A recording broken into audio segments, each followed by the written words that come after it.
আব্বা আব্বা আমি কোনে? खत्म। बाय बाय टाटा गुड बाय। আমি না আমার বন্ধুর কাছে আসছিলাম আব্বা। আমি কোন বিমানে তোমার কাছে আসলাম আব্বা? এই শালায় তো গেছে রে। আমি ওর বন্ধু, আমারে কয় আব্বা।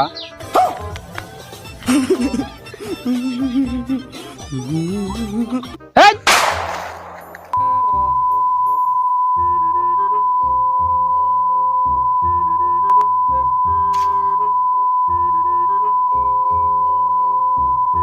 শালা তো সেই পিনি কইছে রে।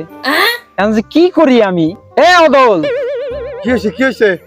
তো তো সেই পিনিক হয়ে গেছে রে। তুই এক কাজ কর, এই জায়গায় কতক্ষণ বসে থাক, আমার বাজারে একটু কাজ আছে, বুঝছিস?